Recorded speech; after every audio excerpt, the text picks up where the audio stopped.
Good evening friends. आज हम मुस्लिम law part first हम देखेंगे। लास्ट लेक्चर का हम कंटिन्यू करेंगे पार्ट 2।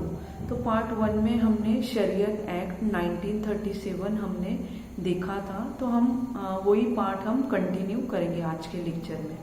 तो लास्ट के लेक्चर में हमने फिनिश किया था कि मुस्लिम यानी क्या, तो वही हम आगे अभी कंटिन्यू करेंगे। तो मुसलमान वो है जो मोहम्मद पैगंबर के भविष्यवाणी पर विश्वास रखता है, जो कलमा पढ़ता है, जो एक ही गॉड को मानता है, या जो कन्वर्जन थ्रू मुस्लिम्स बना है। तो इसका यानी तो जो यानी कन्वर्जन थ्रू मुस्लिम बना है, या जिसके पेरेंट्स मुस्लिम है, या जिसका एक पेरेंट मुस्लिम है, जो मुस्लिम्स का प्रैक्टिस करता है, तो उसको हम मुस्लिम्स बोलेंगे। तो शरीयत एक्ट ये 1937 में आया था। एक्ट नंबर 26 ऑफ 1937, 7 अक्टूबर 1937 को ये फोर्स में आया था। इसका इंटेंशन था कि यह सभी मुस्लिम्स पर एप्लीकेबल हो जाए।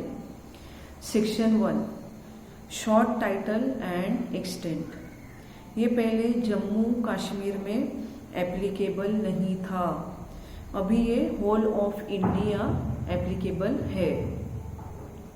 सेक्शन 2 मुस्लिम पर्सनल लॉ, ये कस्टम्स के ऊपर है। ये लॉ कस्टम्स का इफेक्ट कम कर रहा है। एग्रीकल्चर लैंड रिलेटिंग क्वेश्चंस छोड़कर, एग्रीकल्चरल लैंड रिलेटिंग क्वेश्चंस छोड़कर ये law succession, special property of females, special property of female, succession, females को जो गिफ्ट में मिला हो प्रॉपर्टी, या कॉन्ट्रैक्ट थ्रू प्रॉपर्टी मिला हो, या मैरिज में मिला है, या डिसोल्यूशन ऑफ मैरिज में प्रॉपर्टी मिला है, इंक्लूडिंग तलाक, इला, जिहार, ट्रस्ट, वक्फ, दावर, मेंटेनेंस, चैरिटेबल ट्रस्ट को एक्सक्लूड किया गया है। जो भी चैरिटेबल ट्रस्ट है उसको एक्सक्लूड किया गया है, उसको एक्सेप्शन दिया गया है।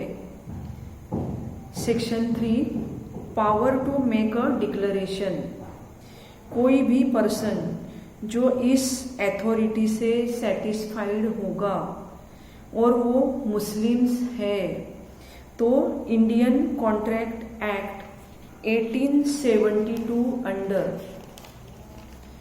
उसमें कैपेसिटी होना चाहिए। उसमें इंडियन कॉन्ट्रैक्ट एक्ट 1872 अंडर उसमें कैपेसिटी होना चाहिए, वो माइनर नहीं होना चाहिए, साउंड माइंड होना चाहिए, उस जगह का वो रेसिडेंट होना चाहिए, जिस टेरिटरीज में वहाँ पे वो एक्ट लागू है उस टेरिटरीज का वो रेसिडेंट होना चाहिए। तो मुस्लिम पर्सन्स पर ये एक्ट एप्लीकेबल होंगे।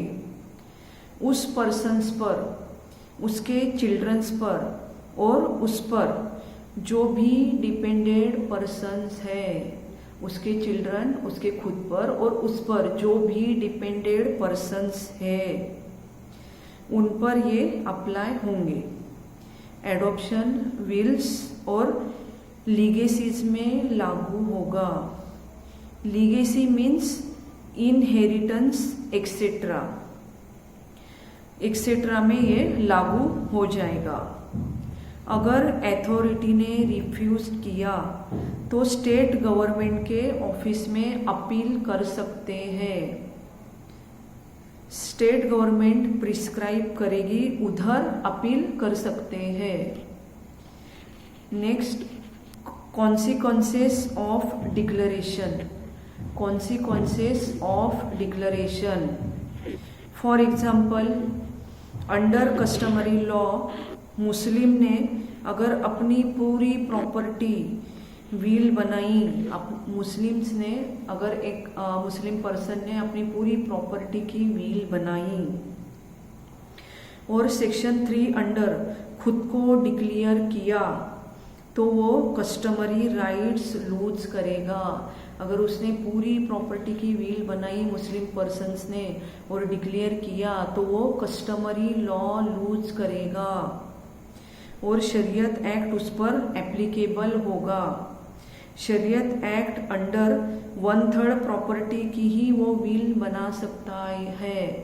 शरीयत एक्ट अंडर कोई भी मुस्लिम पर्सन अपने प्रॉपर्टी का 1/3 पार्ट ही विल बना सकता है। Section 4 rule making power. इस एक्ट के पर्पस के लिए स्टेट गवर्नमेंट रूल बना सकता है। स्टेट गवर्नमेंट के पास पावर है। पहले के रूल होने के बावजूद भी अगर कोर्ट चाहे या स्टेट गवर्नमेंट चाहे तो रूल बना सकती है। प्रिस्क्राइब फी पेड करनी होगी। डिक्लेरेशन फॉर्म फिलिंग के पहले प्रिस्क्राइब फी पेड करनी होगी। अगर डिक्लेरेशन करना है तो डिक्लेरेशन फॉर्म फिलअप करना पड़ेगा। डिक्लेरेशन फॉर्म फिलअप करने के लिए जो भी फी दी गई है वो पेड करना पड़ेगी। ऑफिशियल गैजेट में रूल्स पब्लिश किए जाते हैं। स्टेट लेजिस्लेचर में पहले रखा जाएगा, डिस्कस किया जाएगा, फिर वो रूल एप्लीकेबल होगा। Section 5 dissolution of marriage by court in certain circumstances. तो ये बहुत बड़ा लेंदी टॉपिक है डिसोल्यूशन ऑफ मैरिज। ये हम नेक्स्ट आने वाले लेक्चर में हम ये डिटेल में देखेंगे। तो अभी के लिए इतना ही। Thank you, bye bye.